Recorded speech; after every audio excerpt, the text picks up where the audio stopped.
वाले बंदे होते हैं ना, वो आपको एज इन सर करके बुलाते हैं, उनको ये नहीं पता था कि ये कैडेट है, उनको पता चलता कि एज इन ऑफिसर है। वोकैब का क्या है ना, वर्ड्स बहुत सारे अपने पास, तो तुम हर एक इसको तुम मास्टर नहीं कर सकते। वोकैब के लिए ना एक बुक आती है, word power made easy by Norman Looseman, में ऑथर का नाम नहीं पता, but word power made easy red colour की बुक आती है। बुक तुमसे पढ़ के नहीं हो रही है, मत पढ़ो, उसके ऑनलाइन समझ आ जाती है, 20-25 वीडियो में समझ बता देता है। वो क्या करता है ना कि एक कोई भी वर्ड है, जैसे वेलकम वर्ड लिखा हो ना, तो वो रूट वर्ड को अपने को सिखाता है कि WEL वेल का मीनिंग क्या हो सकता है, कम का मीनिंग क्या हो सकता है, तो मैं इनको ज्वाइन करके एक वर्ड बनता है, तो उसका मीनिंग क्या होता है। तो ऐसे वो बुक कर लो, वो सफिशिएंट होती है। करंट अफेयर जैसा भी वर्ड्स बहुत सारे दुनिया में, तुम हर एक वर्ड तो याद नहीं कर सकते। बेसिक होगा कि उसका ज़्यादा टेंशन मत लो, क्वेश्चन आए तो आए, हुए तो हुए, नॉर्मल वो बुक बस पढ़ लो, वो बहुत सफिशिएंट हो जाती है NDA के लिए, इसके लिए, वो क्या के लिए इतना कुछ उसमें है नहीं। वो बुक कर लोगे तो तुम नया भी वर्ड आएगा ना, तुम उसको सेग्रीगेट करके तुम उसका एग्जैक्ट मीनिंग नहीं बट क्लोज मीनिंग बता पाओगे कि यार इसका मीनिंग ये हो सकता है, ये है बस उसमें। मैं उस बुक को ला दूंगा है। ठीक है, गेट का हो गया। ओके, अभी वही SSB की तरफ आते, मैं मेरा एक्सपीरियंस बता देता हूँ 5 दिन का, कैसे क्या था क्या नहीं था। बहुत मतलब लाइक SSB का कहना सबको होता है कि यार बहुत मतलब सही में वो वेल डिफाइंड बहुत अच्छी प्रोसेस है 5 दिन की। One of the hardest interview in India, उसको ऐसे ही नहीं बोलते। वो वहाँ के जो साइकोलॉजिस्ट, वो जो ऑफिसर सब लोगों ने ना, उन्होंने कुछ डिज़ाइन करके वो पूरा प्रोसेस बनाया होता है। तो पहला दिन था अपना, शायद 20 को मेरी रिपोर्टिंग थी, 25 को। हाँ ठंडी वंडी 6 बजे एकदम जाना पड़ता है उधर, रिपोर्ट करना पड़ता है, कपड़े वपड़े पहने चले। पहले दिन क्या हुआ, मैं सर, पापा और सर एक गाड़ी में थे, मैं और सर के रिलेटिव्स थे दूसरे इसमें थे। हमारा रोड मिस मैच हो गया और मैं 6 बजे से 10-1 मिनट पहले वहाँ पहुँच गया था। बट मैं देख रहा हूँ यार पापा और सर का है, मेरे को मिलना ही था इनसे यार, इनके मिले बिना मैं जा नहीं सकता। सर का थोड़ा रास्ता मिसमैच हो गया था, सर सामने वाली साइड के पहुँच गए थे रेलवे स्टेशन के, मुझे बैक साइड में कैंट में रिपोर्ट करना था। यार मेरा उधर से ही मूड एकदम डाउन हो गया कि यार मुझे तो मिलना ही है, कुछ भी हो जाए। कुत्ते में ही उनका कॉल आ गया सब ऑफिसर्स का कि कैडेट सब असेंबल हो जाए, अभी आपकी रिपोर्टिंग होगी। उस समय कोविड था तो पूरा डॉक्यूमेंटेशन चल रहा था। तो मेरा मिलना पापा से तो हो नहीं पाया। पापा का क्या हुआ, आते आते है ना, मेरे पापा जैसे बताया हैंडीकैप पे, तो वहाँ उनका कुछ पैर का इशू हो गया, तो वो वहीं बैठ गए। मुझे ये पता नहीं था, और सर तभी भाग के आ गया मेरे पास कि जा तू बेटा कर। सर ने मुझे बताया नहीं कि पापा का ये दिक्कत हो गया है। मैं सोचता हूँ चलो यार पापा बहुत देर लगती है आने में, चल के आ रहे होंगे, मैं जाता हूँ अपना रिपोर्ट करता हूँ। रिपोर्टिंग हुई, पहले दिन सब अंदर गए तो टेस्ट मुझे पहले से पता था कि प्रोसेस क्या होना है, सर ने पूरा बता दिया था, जो संपत सर थे, कैसे क्या प्रोसेस है क्या नहीं। तो जाके पहले अपना वो जो OMR में ऑफिसर रेटिंग ORT होता है वो हुआ, वो ठीक ही गया, ओके शोकीज गया। ऑप्शंस क्लिक करे, मतलब एज इन फिल करे, हो गया। फिर उसके बाद आता है PPDT। तो PPDT में अपने को पता ही है, एक पिक्चर दिखती है कुछ टाइम के लिए, उसमें से स्टोरी बनानी होती है, और स्टोरी बना के लिख के 4 मिनट के अंदर 100 वर्ड्स की वो होनी चाहिए, सबमिट करनी है, उसके बाद में डिस्कस होना है। अभी उस समय जो पिक्चर आया था बहुत ईजी होता है, वो पिक्चर समझ भी नहीं आता क्या चल रहा है क्या नहीं, बट मुझे दिख गया था कि एक लेडी बैठी है और एक कोई जेंटलमैन बैठे कैफे में, और ऐसे कुछ तो सीन था। अभी मैंने अपनी स्टोरी फ्रेम की बनाई, मैंने एज इन उसको एक वॉलंटियर बता दिया, जो कि मतलब थी ऐसी बेसिक स्टोरी थी कि सिटी में बहुत सारे क्राइम बढ़ रहे, तो एज इन वुमेन को सेल्फ डिफेंस सिखाने के लिए वो अपने किसी सीनियर जो बच्चा होता है, अपने सीनियर कोई कलीग को हायर करता है कि जो कि MMA ट्रेनर या फिर कुछ ट्रेनर होती है, कि आप इन्हें सिखाओ हमारे स्कूल में आके। बहुत बेसिक से सिंपल सी स्टोरी थी एकदम। मुझे लिखने के बाद भी थोड़ा रिग्रेट होता था कि यार मैंने कुछ गलत तो नहीं लिख दिया, क्या लिखा है मैंने ये। तो हो गया, बाद में ऐसा सब स्टोरीज लिख के हो गए, सबको सीट्स में अरेंज करवा दिया बैठने के लिए। सीट्स में बैठने बोलते, सामने ऑफिसर्स सब लोग होते हैं, सब एकदम वेल डिफाइंड मैनर में सब कुछ चल रहा होता है। हार्ट बीट बहुत तेज़ होती है उस समय, पता ही नहीं चल रहा होता क्या है क्या नहीं। और मैं क्या हुआ था, सी में बैठते हैं ना, जो सेंटर में होते हैं उनको थोड़ा एडवांटेज होता है कि सब लोग उनके पास देख रहे होते हैं, सेंटर ऑफ फिगर को होते हैं। मैं आ गया था एंड में, राइट के एकदम सेकंड थर्ड चेयर में आ गया था, कुछ 12 या 15 स्टूडेंट्स होंगे वहाँ पे, कैडेट्स। तो सबने अपनी अपनी स्टोरी अपना शुरू कर दिया नरेट करना। 1 मिनट मिलता है स्टोरी नरेशन के लिए। यही था कि कुछ बच्चे डर रहे थे, कुछ फंबल हो रहे थे। मेरा ये था कि नहीं भाई, अपने को जाके कॉन्फिडेंटली स्टोरी बोलनी है, मेरे को फंबल नहीं होना, भले ही मेरी स्टोरी कितनी भी बेकार हो। मैं खड़ा हुआ 1 मिनट तक बोलते गया। लास्ट में वो सर ने बोला, okay cadet, we got your story, you may sit down. Sit down हो गया। आगे से फिर चलते रह रहे। बच्चे ना थोड़े डर रहे थे वहाँ पे, यार फंबल हो रहे थे, यार कैसे मैं बात करूँ, कैसे बोलूँ। तो वो उनका कॉन्फिडेंस वहाँ पे थोड़ा लो था। तो मुझे एक एडवांटेज मिला वहाँ पे कि यार चलो मैंने मेरी स्टोरी तो अच्छी बता दी। फिर बाद में हो गया ग्रुप डिस्कशन। ग्रुप डिस्कशन सबसे वाहियात पार्ट होता है ये सब चीज़ का। 12-15 बच्चे एक साथ बोल रहे हैं, किसी को किसी की स्टोरी सुनाई नहीं देती, किसी को कुछ नहीं पता क्या हो रहा है क्या नहीं है, बस अपना अपना कुछ बोलते जा रहे। बीच में क्या होता है ना, 2 सेकंड का पॉज आता है।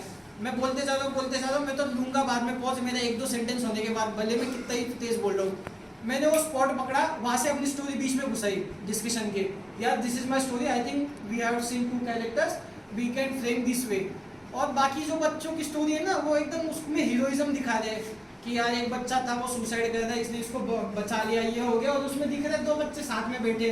किसको दिमाग में ख्याल आता है कि 2 बच्चे साथ में बैठे तो उनको सुसाइड एंगल डालो, या फिर बहुत नेगेटिव्स होती थी उनकी स्टोरी। तो मैं बोला कि चलो इसको इस तरह से फ्रेम करते। पूरी सबकी भी स्टोरी सुन ली थी, सब बाकी विलेज कर रहे थे। तो मैंने वो भी दिमाग में रखा था कि बाकी लोग भी क्या सुन रहे, ये नहीं कि मैं मेरी स्टोरी घुसा रहा हूँ। तो वो हुआ, सब खिचड़ी चल रही वहाँ पे, किसी को कुछ पता नहीं चल रहा क्या चल रहा है। फिर उतने में है ना GTO साहब उठे, वो बोलते everyone shut their mouth, it's time to choose one member who will narrate the whole group story. मैंने चुपचाप से हाथ खड़ा किया, मेरे साथ देख रहा हूँ 8-9 लोगों ने और हाथ खड़ा किया। फिर मैंने अपने लिए पिच किया कि gentleman, I think I will narrate the story, ऐसा करके। और फिर बाद में शांत हो गया, बाकी लोग भी बोलने लगे नो आई विल नरेट। मैं अपना शांत हो गया। एंड में कोई तो एक बंदा बैठा था, मेरा चेस्ट नंबर उस समय शायद से 24 था शायद से। I think we should give chance to chest number 24। मेरा कॉन्फिडेंस हाई हो गया। बाकी लोग तो ये नहीं कर सकते कि यार इसको दे नहीं दे, सबका होता है कि मैं बोलूँ। तो मैंने सबके पास देखा, उनसे जेंटली परमिशन ली कि यार should I narrate the story.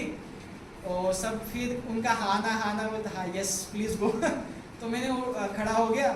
जो कि ग्रुप की स्टोरी थी, मैंने अपनी स्टोरी नहीं डाली, पूरे जो ग्रुप की स्टोरी अब तक से जो वर्ड्स आ रहे थे, विलेज, ब्रदर, सिस्टर, उससे एक स्टोरी फॉर्मुलेट करके बोल दी। ओके हो गया। फिर बाद में रिजल्ट अनाउंस होते हैं फर्स्ट दिन के। जो फर्स्ट दिन टिक जाते हैं वो 5 दिन टिकता है, बाकियों को वो जय हिंद करके भेज देते हैं।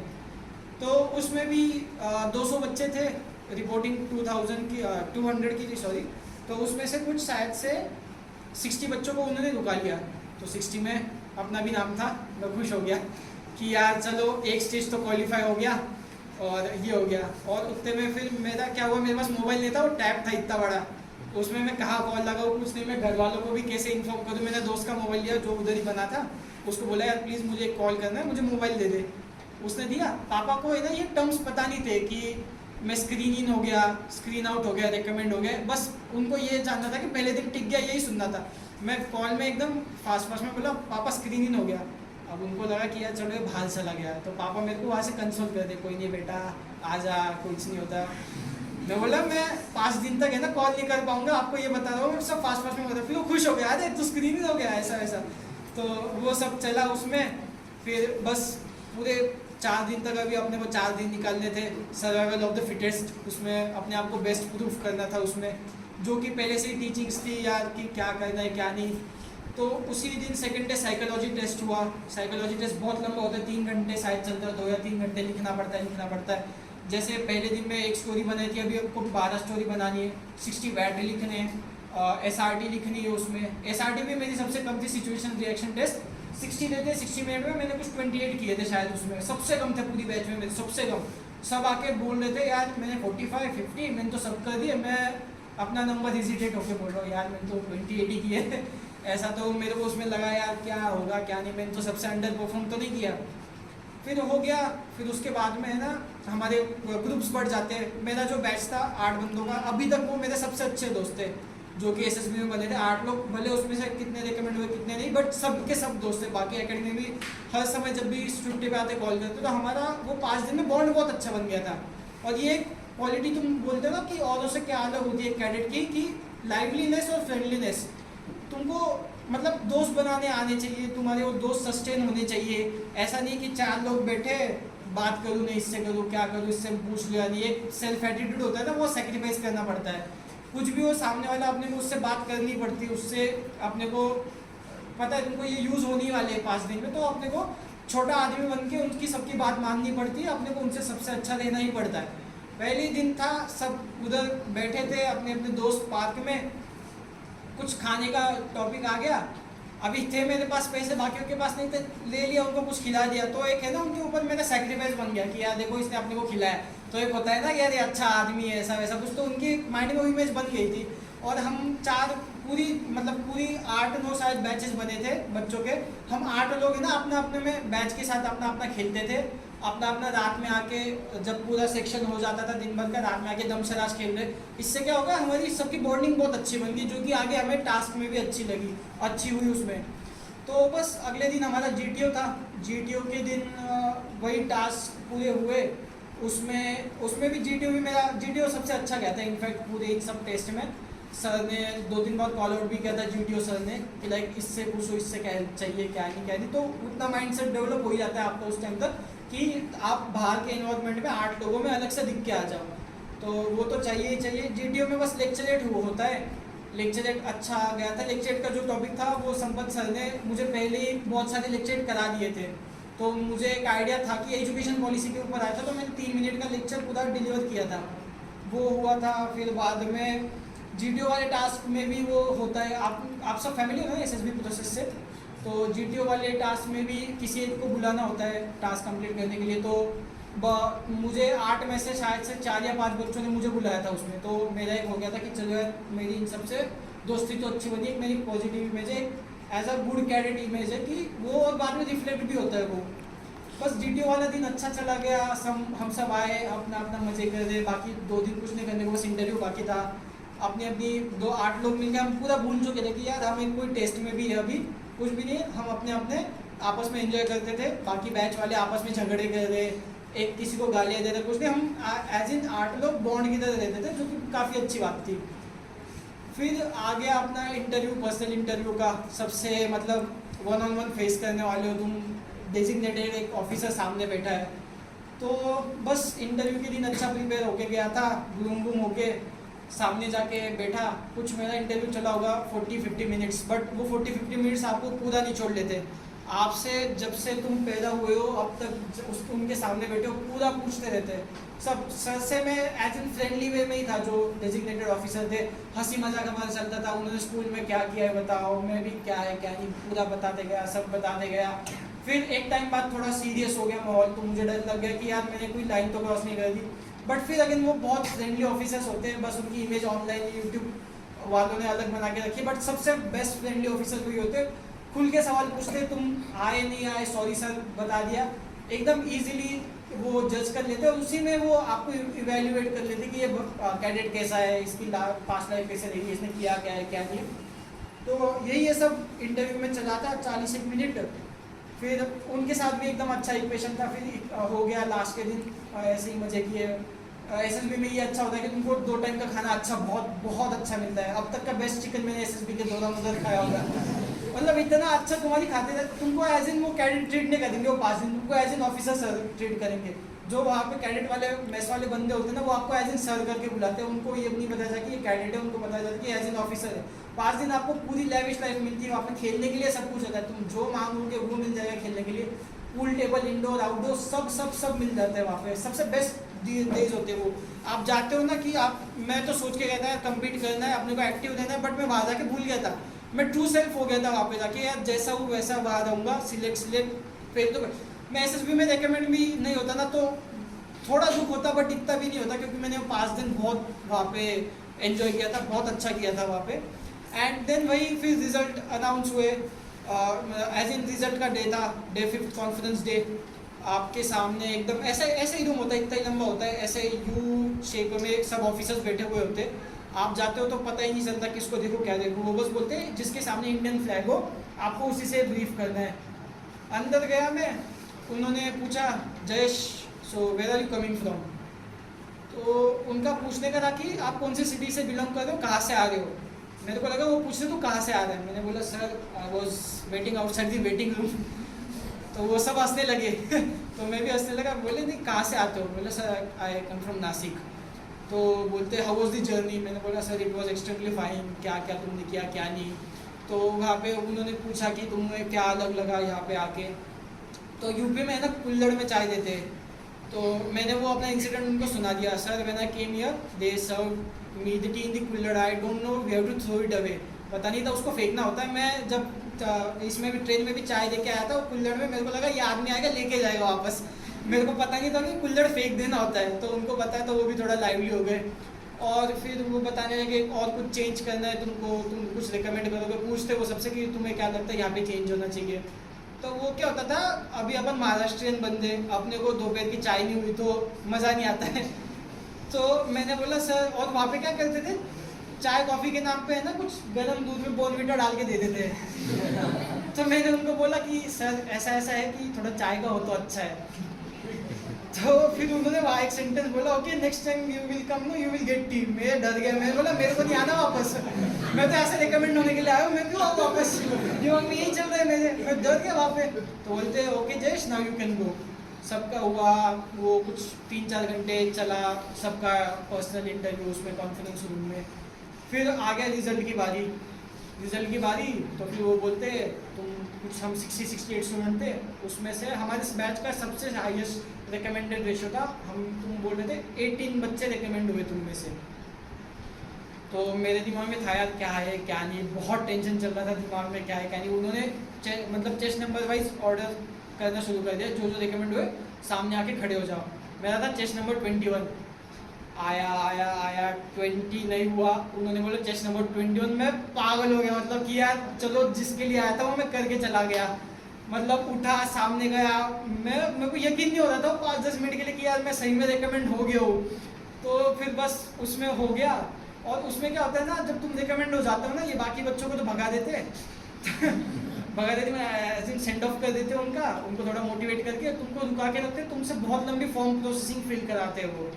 और उसमें तुम्हारे पास मोबाइल नहीं होता है। शाम के 5 बज गए, मैं सोच रहा हूँ घर वाले क्या सोच रहे होंगे क्या नहीं, ऐसा वैसा ये वेट ही कर रहे होंगे अभी क्या होगा क्या नहीं। मैं एक्सेस भी नहीं कर पा रहा हूँ मोबाइल, घर वालों को कैसे बताऊँ। वहाँ फैमिली को लग गया कि ये बंदा पास नहीं हुआ, कहीं तो चला गया दुख के इसमें। मैं सोचता हूँ बताओ। फिर मेरे पास मोबाइल कहाँ से आया, टैब से व्हाट्सएप खोला, मम्मी को लिखा आई हैव बीन, मम्मी में रिकमेंड हो गया। मैंने सोचा इनको रिकमेंड समझे, मैं बोला मैं सिलेक्ट हो गया। तो वहाँ से डाल दिया उनको, उस पर कॉल पे कॉल आ रहे थे, टैब बजे जा रहा था। फिर बाद में कुछ 7-7:30 बज गए तो एक पापा को सर को कॉल किया। मतलब बहुत सही था, वो खुश थे, सब खुश थे। मतलब बेस्ट डे होता है लाइफ का, आइडियल डे। हाँ बेस्ट डे था। अगले दिन वापस से आ गए वापस।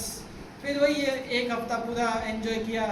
फिर बाद में मेडिकल हुआ, चलो अनफॉर्चुनेटली वो अलग सिनारियो हो गया। बट यही है ना कि यार तुम ये प्रोसेस 1.5 साल तक करोगे ना, बाद में आपका हो ना वो अलग बात है, बट तुम एक as a better human being बन जाओगे। जो मैंने क्वालिटीज़ एसएसबी के वक्त सीखी थी ना, मेरे को आज भी लाइफ में काम आती है। अभी आप सबके सामने बोल पाना, इतना एक्सट्रोवर्ट नहीं था मैं पहले, इतना कॉन्फिडेंस नहीं था मेरे में, वो उसी की वजह से आया। एक सेंस ऑफ रिस्पॉन्सिबिलिटी आ जाती है। मेरा ग्रेजुएशन हो गया है, बट मेरा ये नहीं है कि मैं बोझ नहीं कर रहा चीज़ें, बट मेरा ये नहीं कि मैं घर वालों के खर्चे पे लूँ। अपना part time job plus study करता हूँ, जो कुछ भी आता है उससे अपने आप पे इन्वेस्ट करता हूँ। सेविंग होती है, अपने लिए चीज़ें खरीद लेता हूँ। ये नहीं कि फैमिली पे बोझ बनते जा रहा हूँ। वो चीज़ें आदमी सीख जाता है ये सब प्रोसेस में जाने के बाद। बाकी के मेरे दोस्त ग्रेजुएशन हो गया, बैठे घर पे, कुछ विजन नहीं, कुछ गोल नहीं। ये सब आप प्रोसेस में जाओगे ना, आपको एक लाइफ का विजन गोल एक अच्छे से पता चल जाएगा। एज इन होना नहीं होना अलग बात है, 300 बच्चे 400 बच्चे लेते हैं वो पूरे प्रोसेस में, बट आप है ना एक बेटर इंडिविजुअल बन जाओगे, ये मैं पूरी गारंटी देता हूँ। इसके बाद में आपके पास एक अच्छा मोटिव होगा लाइफ का, और बेस्ट ही करोगे आप लाइफ में अगर ये प्रोसेस के थ्रू चले जाते हो। तो यही है बस, पूरी स्टोरी यही थी। आई होप तुमको थोड़ा मोटिवेशन मिला होगा इससे। बाकी एवरेज ही थी, इतना कुछ था नहीं एक्स्ट्रा ऑर्डिनरी। जो था बस ये था कि खुद से ट्रू था ये पूरे 1.5 साल में। आप भी रहो अपने आप से ट्रू, और बस बेस्ट अपना करते जाओ, बेस्ट पूरा एफर्ट्स दो, एंड ऑफ द डे हो ही जाएगा। और बहुत अच्छी प्रोसेस है ये यूपीएससी, मतलब ब्रिटिशर्स छोड़ के गए थे ना, दो अच्छी चीज़ें छोड़ी थी, एक इंडियन रेलवे छोड़ के गए थे और एक यूपीएससी का सिलेक्शन प्रोसेस छोड़ के गए थे।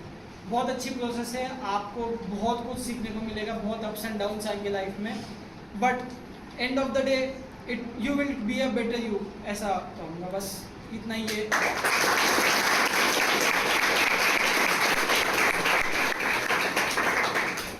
ये बाकी कुछ डाउट होंगे तो क्लियर कर लेते हैं। और यही है कि सर का सुनते जाओ, आपके मेंटर है दोनों बैठे हैं, उनका सुनते जाओ, किसी और की कुछ मत सुनो, दुनिया बहुत ज्ञान देगी। अपने को जो एक्सपीरियंस रह चुके हैं लोग, उनसे सीखना है बस। आपने को पता है वो क्या प्रोसेस से गए, तो बस बिलीफ रखो आइडियल में, खुद में। और ये ना रेस है ना, 80-20 होता है, 80% खुद पे होता है, 20% टीचर्स पे होता है। वो अपना 20% पूरा देते हैं, अपने को अपना 80% पूरा देना है बस। इसमें यही है कि कुछ लोग बोलेंगे यार मेरे तो सर अच्छे नहीं थे इसलिए मेरा सिलेक्शन नहीं हुआ, ये कुछ नहीं हुआ, ये कहने वाली बातें। टीचर लोग अपना बेस्ट देते, अपने को अपना बेस्ट देना है, बस यही चलते जाओ और हो जाएगा, अच्छा ही होगा सबका ऐसा। हाँ।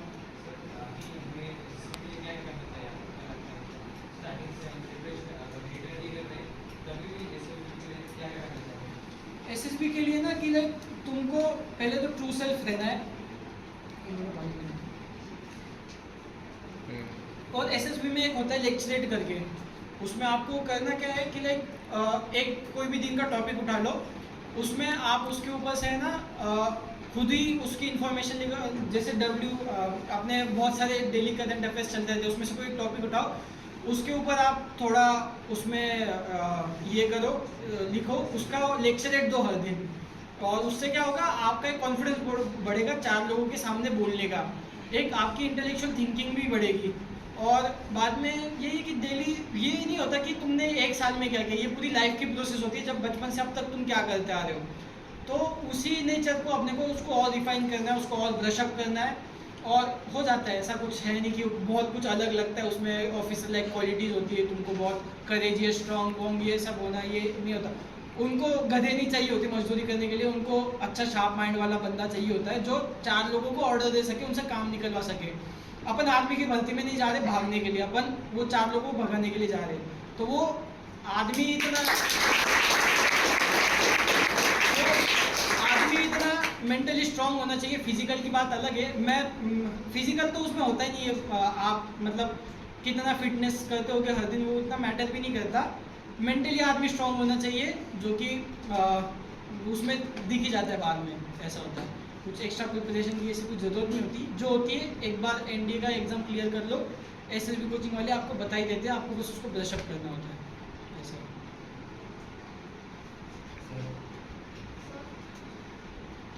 एनडीए मेडिकल में रिजेक्ट होते हो और उसके बाद आपने यूपीएससी करने का सोचा, most toughest exam of India, तो आपका उस टाइम माइंडसेट क्या था कि मैं यूपीएससी को क्रैक कर सकता हूँ? अभी देखो कि लाइफ में मेरे को पता चल गया है इसमें तो होने नहीं वाला, तो एक कुछ ना कुछ बेटर ऑप्शन होता है। मेरे पापा बोल रहे थे एयरफोर्स XY जो होता है, और एक एग्ज़ाम जो कि ग्रुप बी ग्रुप सी होता है एयरफोर्स लेवल का, बोल रहे थे उसमें चले जा। बट यार तुम सोच के देखो, तुम ऐसे कोई इंस्टीट्यूट में जाओगे जहाँ पता है तुम इनके ऑफिसर होने वाले थे, बट एज इन उसी ऑफिसर के नीचे ट्रेन करते हो, एक अंदर से भी वो नहीं होता कि यार नहीं यार मैं तो यहाँ होने वाला था, मैं अभी इसको एक्सेप्ट नहीं कर सकता। तो वही है कि यार हमेशा उससे आगे ही तुम ट्राई करो। देखे मैंने बंदे जो जिनका एनडीए में नहीं होता, वो यूपीएससी में कुछ ना कुछ अच्छी सर्विसेज लेके आते हैं। तो वही एक माइंडसेट हम रखते हैं कि यार चलो ये नहीं तो ये, इसके लिए अपन एम करते हैं, इसमें कुछ ज़्यादा इतना मेडिकल का इशू नहीं है। तो वही है, बस होता है यार, मतलब हो जाता है आदमी। यही है ना, एसएसबी सिखा देता है ये सब कि लाइक नहीं हो पाया तो मैं ये नहीं कि छोड़ के बैठ जाओ एक जगह पे, सब कुछ छोड़ दूँ, अपने आप को हमेशा इम्प्रूव करूँ। तो वही प्रोसेस है बस।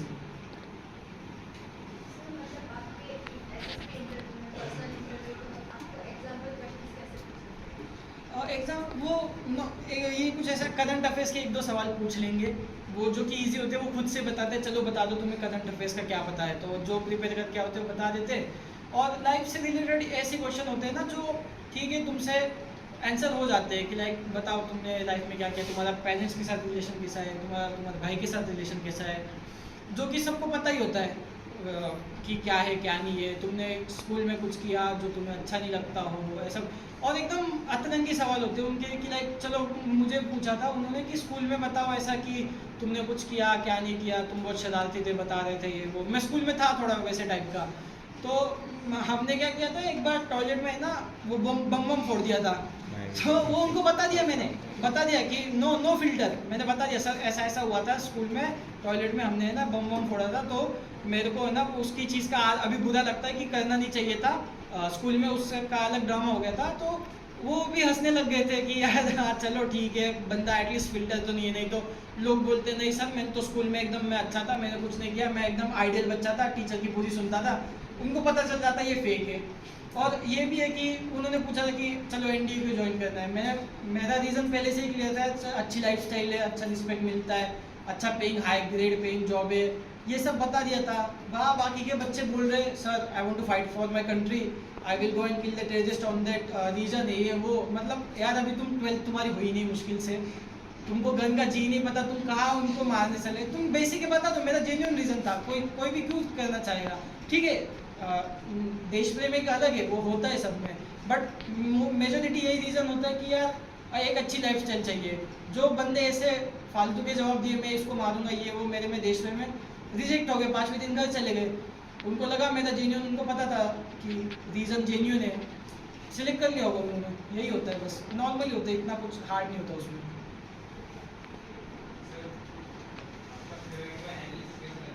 किसका प्रीवियस ईयर क्वेश्चन का वो प्रीवियस ईयर की एक बुक आती है वो पूरी रखी थी मैंने। जैसे ही मैथ्स का भी चैप्टर हो जाता था मैं उसमें से सवाल लगा लेता था। और विष्णु सर ही पढ़ा है। हाँ विष्णु सर ही है, मतलब गॉड आदमी हो पता है मतलब इतने मैंने उनसे अच्छा मैथ्स का टीचर देखा नहीं, इतने दिल के भी साफ है वो, मतलब बहुत आइडियल टीचर है वो मेरे लिए। उन्होंने मैथ्स का मेरा उन्होंने ही करवा के लिया था पूरा। आते थे हर कोई नहीं था, मैं अकेले उनसे पढ़ने लग जाता था, मेरे कॉन्सेप्ट उन्होंने पूरे क्लियर करवाए थे। बहुत अच्छे सर है, बहुत अच्छे, तुम मतलब लकी हो तुमको वो सर मिले, एज इन कि उनसे बेटर और कोई नहीं, उनकी वजह से ही मेरा मैथ्स निकला मैं तो बोलूँगा ऐसा। मैं भी अभी भी उनका शुक्रगुजार हूँ कि लाइक मेरे को वो सर की वजह से एज मेंटर मिले। बहुत अच्छे सर है, वो जो बताएंगे वो जो क्वेश्चन कराएंगे कॉन्सेप्ट कराएंगे करते जाओ, अपने आप से तुम PYQ सॉल्व कर लो, सब कर लो। और वो PYQ में ना तुमको दिख जाएगा क्वेश्चन बहुत सारे रिपीट होते हैं इसमें एनडीए में, ऐसा नहीं कि हमेशा अलग पूछता है, बहुत सारे कॉन्सेप्ट रिपीट होते हैं, तो इतना कुछ मुश्किल की भी बात नहीं हो जाता है। यही चीज़ है।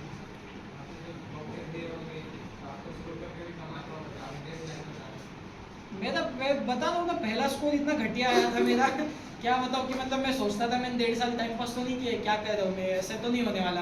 बट मॉक का क्या है ना, वो फ्लक्चुएट होते रहता है, और जो कि बाकी मॉक्स होते हैं ना वो एक्चुअल एग्जाम से थोड़ा टफ बनाते हैं ताकि तुमको वो थोड़ा प्रेशर रियलाइज हो, ताकि एग्जाम में जाके थोड़ा इससे इजी पेपर ही आता है तो तुम वो क्लियर कर सको।